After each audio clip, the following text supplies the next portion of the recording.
سلاوتان لێبێتەوە کاتتان باش بینەرانی خۆشەویستی تەلەڤیزیۆنی کۆمەڵا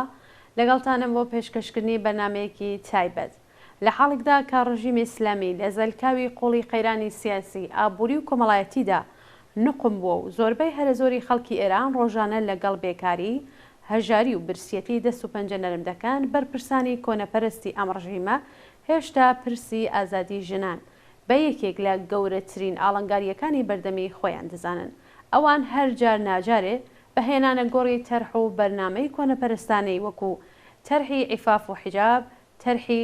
مەحرەمسازی قوتابخانەکانی کچان، تەرحی گونجاندنی فەزای پەروەردەیی، جیاکردنەوەی کچان و کوڕان لە قوتابخانەکاندا و حەسارکێشی جەندەری پارکەکان و هێتت هەوڵ دەدەن هەموو گۆڕەپانە کۆمەڵایەتیەکان بکەنە زیندانێکی ڕاستەقینە بۆ حزوری ژنان و فراوانکردنی مەودای جیاکاری جەندەری لە کۆمەلگادا. نوێترین حاڵەتی تەرحی کۆنەپەرستانە لەو چەشنە لە قسەکانی ڕەزا موراد سەحرایی وەزیری پەروەردە پەردە لەسەری لادەدرێت. ناوبرا وتوویەتی پێویستە کتێبە دەرسیەکانمان بە جۆرێک بنووسین کە گونجاو بێت لەگەڵ ڕەگەزی کچان و کوڕان و بۆ ئەم مەبەستە وەزارەتی پەروەردە بەنیازە کتێبی خوێندنی کچان و کوڕان جیا بکاتەوە. ئەو هەروەها ئاماژەی بەوە کردووە کە ئەم تەرحە لەسەر بنەمای بەڵگەنامەی گۆڕانکاری بنەڕەتی پەروەردە دامەزراوە. ئەو تەرحە کۆنەپەرستانەیە مانگی خەرمانێنی 1389 لەلایەن شۆرای باڵای پەروەردەوە ئامادەکراوە. وەزیری کۆنەپەرست و بێحورمەتی پەروەردە بەو پەڕی بێشەرمیەوە وتوویەتی کە مەبەست لەم پرۆژەیە بریتیە لە بەدامەزراوەکردنی پرسی حەیا لە هەموو کۆمەلگادا. ئێمە بۆ باسی زیاتر لەسەر ئەم بابەتە داوامان کردوە لە هاوڕێ هەڵاڵە تاهری بەرپرسی ڕێکخراوی ژنان و کۆمەلگا لە ئینگلیستانەوە کە لە ڕێگەی سکایپەوە بەشداری بەرنامەکەمانە. فەرموون ئێوەی شتا کۆتایی لەگەڵمان بن.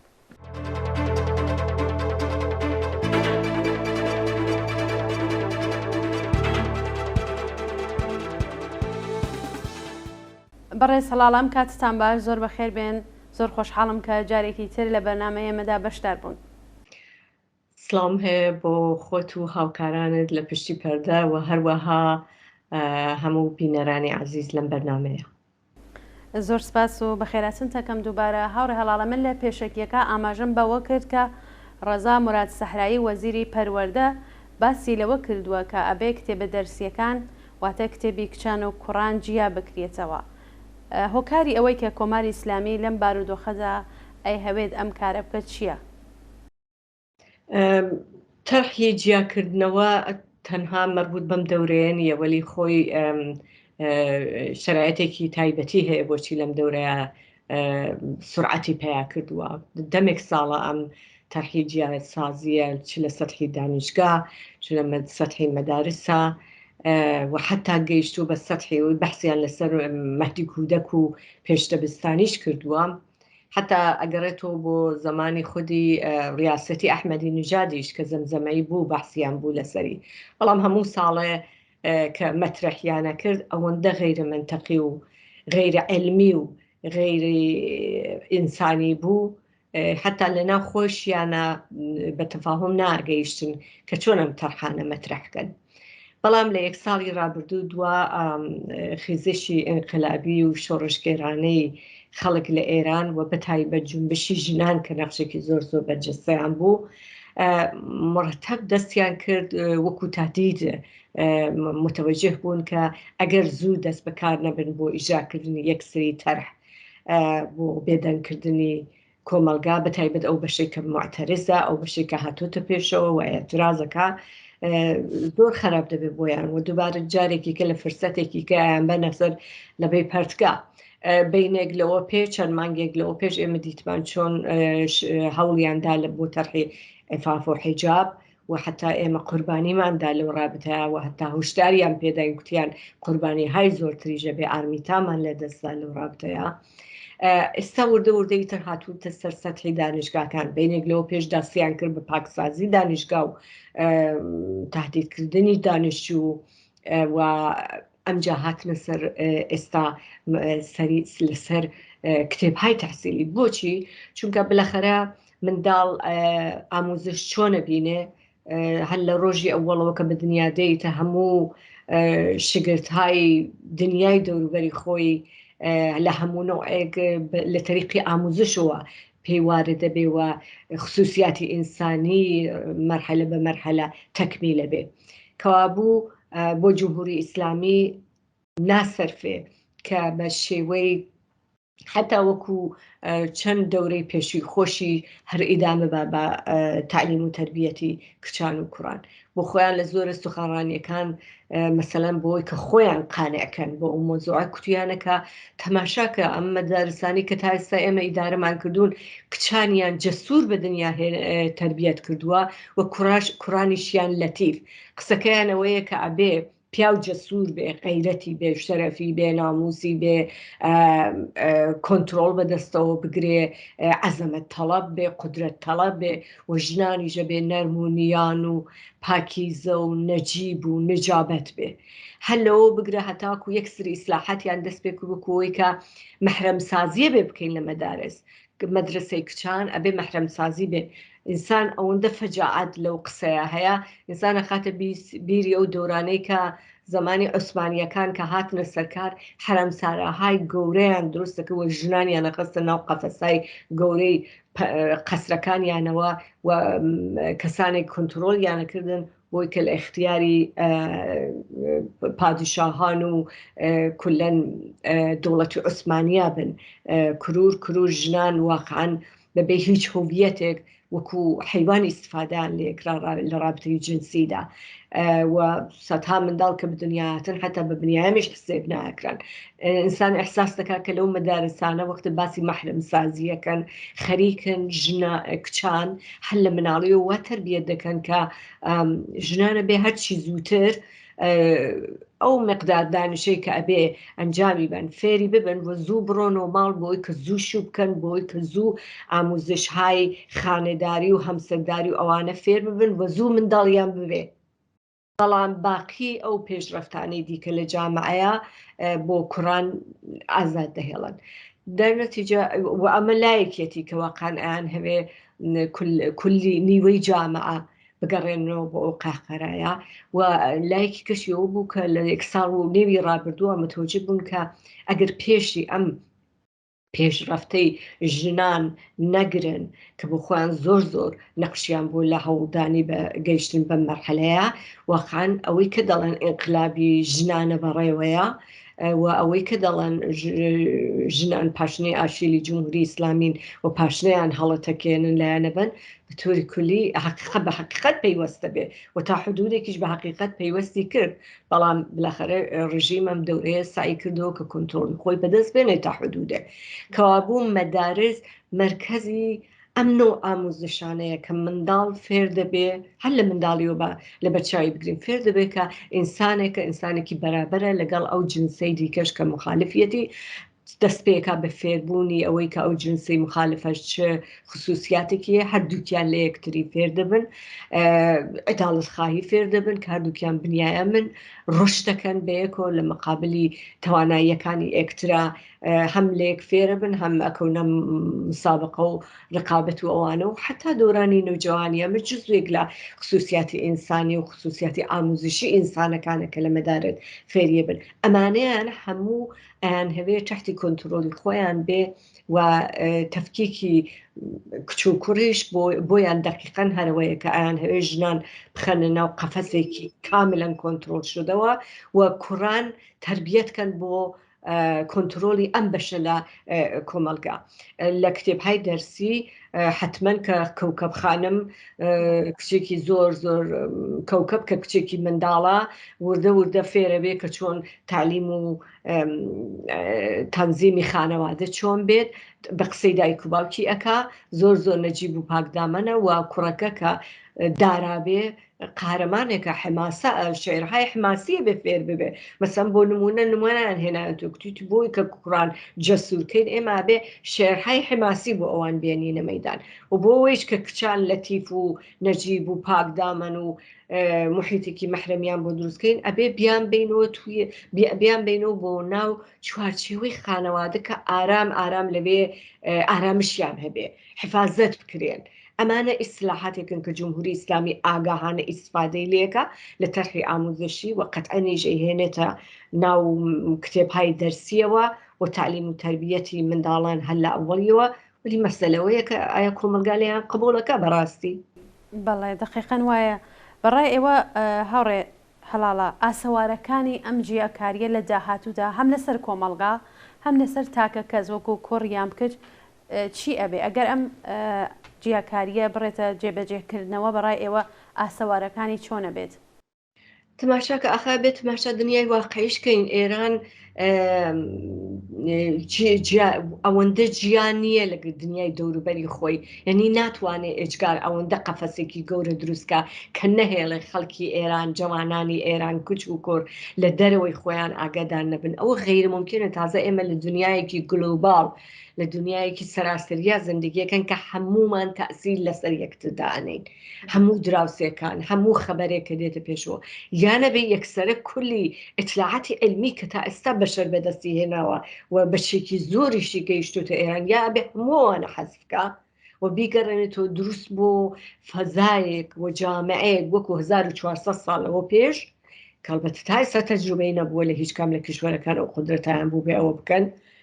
ویانەوەی کە بۆی ممکن نابێت دائم ئەکوێتە تەناقض و کشمەکش لەگەڵ بەرخوردی کۆمەلگا لە مقابلی خۆیدا، چونکە کۆمەلگا لێ قبوڵەکە. ولی حتا ئەگە بە ئەندازەی 1% تەسەوورکەین کە ئەمان موفقە بن ئەو کارە ئەنجام بن، دنیایەکی زۆر زۆر سەخت و ناخۆش و پڕ لە بێ عیداڵەتی و پڕ لە ئەزیەت و ئازار بۆ ژنان و مناڵان دروستە بێ کە ئەو سەرینا پەیدایە ژنان دروست وەکو ئەو ڕۆژەکانی ئەوەڵ کە جمهوری ئیسلامی هات بە زەبروزۆنگ گەتماشە خیابانەکان دەکرا یەکسەرەکی سەهای ڕەش بوون لەبەرەوەی تەواوەن ژنان ئیجازەیان نەبوو بێنە دەرەوە بەبێ ئەو پارچە ڕەشە سەراسەری حتا زمانیمان تۆژ نەبوو بە ئیسلا فقط چادری ڕەش بوو یا بێتە نوعی ئەو خیابانانەی کە ئینسانە چێتە ئەفغانستان وەختەی تاالبان هاتە سەرکار و ژنان مەجبور بوون بۆرکە لە سەرکەن واسەن ژن هویەتی وەکو بنیایان دیار نەبوو بە غێرزیەک کیسەی ئاوی بەسەریانەوە. لەوە بەرەوە کوشتاری ژنان ئەزیێت و ئازاری ژنان ئەسەن نەخۆشکەوتنی کچانی جوان کە زوو بە ئیزدواجە درن زوو حاملا بن زوو منداڵیانە بێ منداڵەکانیان ئەمرن بۆ خۆیان ئەمرن لەبەرەوەی کە بەدەنیان ئەسەن ڕشتی نەکردووە کامەڵ نەبووە تەجاوز لە سنی 9 ساڵگیەوە بە منداڵی کچ ئەیتر معلومە کە ئەو کچە زووەمرێ تووری عمری کەمە بێتەوە ئەنواعی نەخۆشی هەیە ژنانە ئەگرێ ئەم هەموو ئەزیەت و ئازاری ژنان و گەڕاندنیان بۆ ماڵەوە دەستیان لە اقتصاد کوور دەکاتەوە معلومە کە ئیتر فەقر لە ناو فەقری جامعیتە بێتە فەقرێکی ژنانە قامکی ئەوەڵ لەسەر ژنانە بۆ ئەوەی کە دەریان کرد بێکاریان کرد ئیجازیان پێنێتە قودرەتی اقتصادیان بێ هەموو اقتصادی ماڵ ئەکوێتە دەست پیاوەکەەوە ئەو دەم پیاوەکە بە هەموو جۆری ئازیێت و ئازاریەکە تەواوی ئەو مەوازینی ئیسلامی لە چەند ژنەوە بڵین هەتاکو و سیغا هەموو ئەمانە بە سورعەت ڕۆژ دەکات قەتڵی ناموسی زۆرە بێ ئەو دەم فەرهەنگی دواکەوتویی قودرەت پێ ئاکا لە ناو جامعەیە کە کچ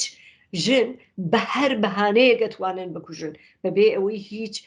محاکمە بکرێن نەتەنها محاکمە ناکرێن بەڵکو لە مزگەوتەکانەوە وەسیعان تەبلیغەکەم بۆەوەی کە هەر سەریان جوڵاندنەوە لێیاندن بیان کوژن بیان بڕن ئەسیریان بەدەم و چاواکەن یعنی جنایەتێکی ناپەیدا دەست پێەکە بەڵام من بەعید دەزانم کە حتا بە ئەندازەی ئەو یەک ئەپسیلۆنش موفق ببن و ناگەن بەو مەرحەلەیە بەڵکو سەرنگون نەکرن چونکە فشار هەتا حدێکی معەن بە خەڵک تەحملەکرێت تەماشا بکە مەسا هەتا ئەم دەورەیە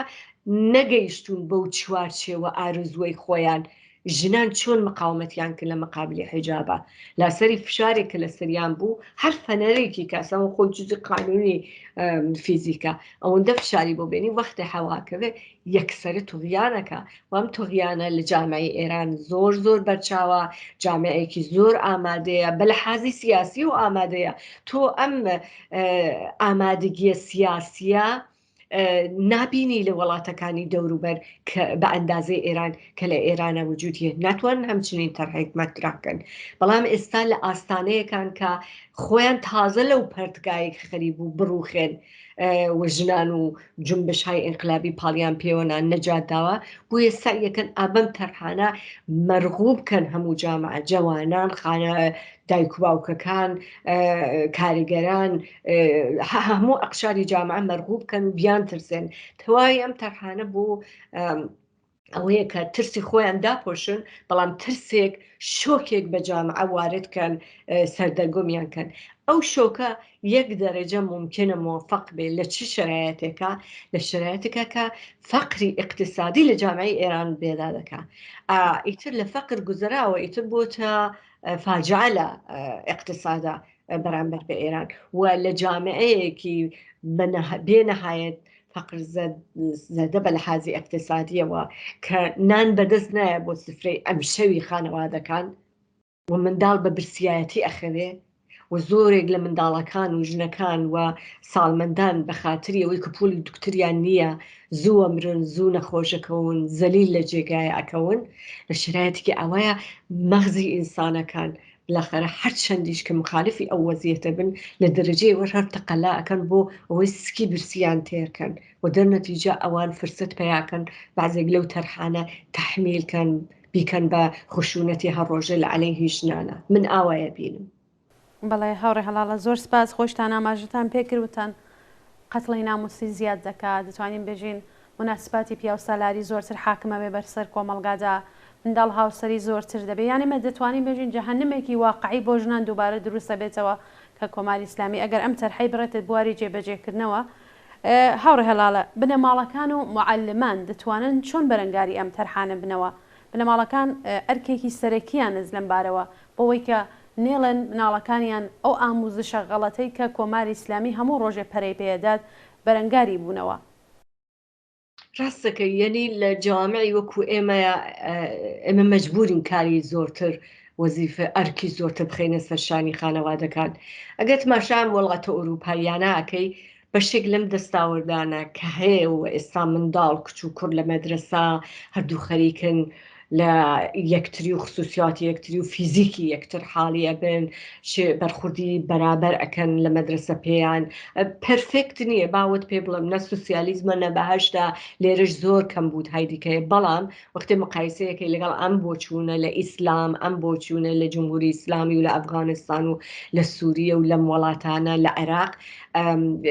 دەرجێکی زۆر ئەم پێشڕەویە پێشڕەوی 150 ساڵی خەڵک بۆتە دەستاوەرد و بۆتە قانون و هیچ دەوڵەتێ ناتوانێت بە ئاسانی هەروە حەسبی کات لەم وڵاتانە ئیتر دایک و باوکیش فراغەتی هەیە بە خۆی بیرەکاتەوە تا هەر تەقەلا ناکە بۆ ئەم حەقانە بۆ منداڵەکانی خۆی خەریکی کارهای دیکەی خۆیەتی خەریکی دروستکردنی خۆیەتی ولی لە جامعی ئێمە ئەم وڵاتی ئێمە ئەبێ بڵین کە بڵێ ئێمە بێ ڕوو بکەینەوە خانەوادەکان ڕووبکەینەوە فعالین و هەڵسوڕاوان ڕووبکەینەوە معلمهای باوجدان دڵسۆز ئازادی خواز بەرابەری تەڵەب دژمنی دواکەوتوی و فەرهەنگی دواکەوتو ڕووبکەینەوە ئەوان بە بڵین ئەم ئەرکە گەورەیە ئێستا لەسەر شانی ئێوەیە تا مەقتەعێک کە ئەم جمهوری ئیسلامی ڕائەماڵدرێ حکوومەتێکی سۆسیالیستی بە بڕوای من دێتە سەرکار و ئەو ئارزوو و ئامانجانەی کە هەم معلم هەیەی هەم دایک و باوکەیەتی هەم کچی جوان و کوڕی جوان هەیەە بەسەرنجامەگات کەوا بوو دایک و باوکە بێ چی بکەن ئەس قەزا ئیمڕۆ مەدانی ئەوەیە کە دایک و باوک بڕژێنە مەدارێت و بڵێن ئێمە منداڵ نانێرین ئەگە قەرارە ئەم کتێبە دەرسیانە بێ قبولمان نییە معلمین دەبێ ئێتراز بکەن لە مەدارس قبولی نەکەن ئەم وەزیەتە ڕێکخراوەهای و سنفەکان تواوی ئەم تەشەکولانە کە هەیە لە بازنشستگانەوە معلمین نێرسەکان دکتۆرەکان تەبەقەی کاریگەر کە ئەو بەشەی کە ئاگاها و ئەو بەشەی کە سازماندراوە ئەو بەشەی کە هەمیشە ئیتلاعیەدا هەمیشە بەیانیەدا هەمیشە حزوری هەیە لە میدیایەوە ناسراون ئەوانە هەموو ببێنە مەیدان و بڵێن ئێمە ئەم جەهالەتە قبول ناکەین جەهالەت لە حەقی منداڵ و جوانانی خۆمان ئابەم شکلەیە قڕون و وستاییە کە ئێوە مەترحیکن ئێمە قبولی ناکەین ئێمە ئەمان هەوەیە کە منداڵەکانمان بە شێوەیەکی علمی بەرابەر و ئاموزش بدرێن و چیژە بێ بکرێت لەم ڕابەتەیە حزوری هەر ڕۆژەی دایک و باوکەکان لە مەدارس کۆبنەوە بە جەمعی شۆڕای والدەین دروستکەن، شۆڕای دایک و باوکەکان دروستکەن و لە کەناری مەدرسەیە مقاومەت بکەن، هاو نەزەری خۆیان لەناو مەعەلیمەکان و لەناو کارمەندەکانی ئامۆزش و پەروەرش پێیاکەن، تەماس بگرن لەگەڵ تەشەکولهای سنفی و دیکە بەیەکەوە، لازم بە ئیتلاعیە بن، لازم بە هەمایش دروستکەن، لازم بە مەشهوری خۆیان لە تەقابلی ئەو تەرحەیە بن و تەبلیغی بۆ بکەن لە ناو جامعەیە، لازم بێ بچن لە مەدارس لەگەڵ منداڵەکانیان دانیشن، بڵێن ئێمە ئیجازە ناین ئێوە منداڵ ئاوا ئاموزش بن، ئێم بۆ خۆمان حازرین بین ببین بە مەعەلیم، ئەگە کەمبودی مەعەلیمیشتان هەیە، ئەگە ئیجازە نایەن ئەو مەعەلیمە تێگەیشت و ئاقلانە بێن دەرس بن، ئێم بۆ خۆمان دێن شتێکە دەکەین لە ئاموزشی منداڵەکانمانە، بەڵام ڕزایەت نادەین بەم کتێبانێک کە ئێوە دەستان پێ کردووە. تەنیا ڕێگەی ئەوەیە کە خەڵک متحد بن، خەڵک قسەیان بێ، خەڵک قبولی نەکەن لە دەرەجێ ئەوڵ. دەزانم ئێستا هەر دایک و باوکێکە ئەوەی بیستوە ناڕەحەتە، بەڵام ئێستا ئێمە لە مەرحەلەیەکەین کە ناڕەحەت بوون و تووڕەبوون کافی نییە. مەرحەلەیەکە بێ بچینە پێشەوەی ژەوەیەکە ئەبێ دەرگای دراوسێ و هەموو دایک و باوکەکانی کە لێبین پێشقەدەم بین، بڕۆینە پێشێ، بڕۆینە بەردەمی ئاموزش و پەروەرش، ئێتراز بکەین، ئەمە ئێترازانە بخەینە ناو میدیا، جمهوری ئیسلامی و ئیدارەی ئاموزش و پەروەرش ڕسوا بکەن ئەسان هەموو ڕۆژە، هەموو ڕۆژ بیخەنە میدیاوە ئەم مەوزوعە. هەورە هەڵاڵە من پرسیارەکانم کۆتایی پێهات، هەروەکو پێشووتریش قسەمان کردوتم کاتی بەرنامەکەمان کورتە، ئەگەر پرسیارێکیام قسەیەکەیە کە من ئاماژەم پێ نەکردووە و لە کاتی بەرنامەکەی شاپێتان وایە خۆتان ئاماژتان پێ نەکردووە فەرموون. من یەک نوکتەش بڵێم لە رابطە لەگەڵ معلمینە، تەماشاکەن ئێستا بەحسەکەی لەسەرەوەی کاڵەن کەمبودی معلم هەیە، بۆیە بەعزێک لە مەدارس تعتیلە. چەند دلیلی یەکەمەوەی کە هەموو معلیمە عاقڵ و تێگەیشت و فەهمیدانە ئازادی خوازانە یا لە زیندانن یا مەجبور کراون وڵات تەرکن و یا ئێستا خۆ مەخفین یا ئیخراج کراون و بە هیچ عنوان ئیجازەیان نییە، دەنەتیجە مشتێک مەلا و حجابان و ئەلم تیپا لە جەماعەتی خۆیان کۆکەن و ئەیان ڕژێن نە مەدرسە، دایک باوکەکان دقیقە نەبێ لەسەر ئینتخابیە معلیمانش کە مەلا و ئەوانە ئێنە ناو مەدارزەکانە بێ مقاومەت بکەن، ئەبێ بیخەنە ناو ڕیزی ئەم مەسەلەی کتێبەکانەوە، ئەبێ بڵێن ئێمە ئیجازە ناین بە کەسانێکی نائاگا ناتحسیل نەکردە لە عەرسەی ئاموزش و پەروەرش کچ یا کوڕ تەحویل بین بە مەدرسە و ئاموزش بدرن. نکتەیەکی کرد کە جمهوری ئیسلامی باسی کردووە، کوتێتی کە سەقفی معلمین بۆ منداڵە بێ 22 ساڵە تا 22 ساڵ بێ، زۆر من معلمینی جوان. بۆچی؟ چونکە معلمینی با تەجروبە ئینسانهایەکی عاقڵ و تێگەیشتون ئەکسرە نەوانن کە لە زندانن، ئەکسرە نەوانن کە حازنین بچنە ژێرباری هەمچین حقارەتێکەوە و نسلی جوانی ژێر 22 ساڵیش تقریبا لە ڕاستای هەرو سیاستایەکە کچ هەرچی زووتر چەندین کەلاس بگوزارێنە، حتا ممکن تعدادی کەلاسەکانیشی کەمکەن و هەرچی زووتر استخدامیکەن کە بۆ خۆی تەناقضی هەیە لەگەڵ ئەو تەرحی جمهوری ئیسلامی کە لەلایەکە ژنان تەشویقەکە بڕۆنەوە ماڵ، زوو ئیزدواج بکەن، زوو منداڵ بە دنیا بێنن، زوو خەریکی خانەداری بن، لەگەڵ ئەوەی کە نەسلی جوانی ژنانی معلم ئێنێت بۆ مەدرسە کە دەرس بن. ئەخە تەناقضیە، تۆ چۆن لەو لابەری پێگری ناهێڵی ڕۆشت بکە، لەم لا پێڵی هەرچی زووتر وەرە تحصیل بکە، یعنی بۆ خۆشیان لەسەر تەرحێکی مشەخەز ڕۆشن نین، دەرماندن مەفلوک معناکەی وەنی وەختی تەرحێگەێنن زۆر کار کردێ و زۆر کاریان لەسەر کردووە لە ئەوجی ناتەوانی و زەعف و ترس و وحشەتی خۆیانە، بلەخەرە هەر تەرح دوا تەرحە ئێنە دەرەوە. مهمەوەیە کە خەڵک مەلغوبی ئەم تەرحانەی ئەوان نەبێ، دووبارە بگەڕێتەوە بە هێزی خۆی ئێعتماد بکە، هێزی خۆی یعنی هێزی جەمعی بێتە مەیدان و قسەی متەفاوەتی خۆی بکە لە مقابلی جمهوری ئیسلامیە. بەڵێ هاوڕێ هەڵاڵە زۆر سپاس بۆ ئامادەبوونتان، سپاس دەکەم کە جارێکی تر داوەتەکەی منت قبول کردو و بەشدار بووی لەم بەرنامەمانە. زۆر مەمنون، شەوێکی خۆشتان بێت. زۆر سپاس. جارێکی تر سپاس بۆ هاوڕێ هەڵاڵە تاهری، بەرپرسی ڕێکخراوی ژنان و کۆمەلگا لە وڵاتی ئینگلیستان کە لە ڕێگەی سکایپەوە بەشداری بەرنامەکەمان بوو. ئازیزان و خۆشەویستان، سپاس بۆ ئێوەش کە تا کۆتایی لەگەڵمان بوون. ماڵاوە.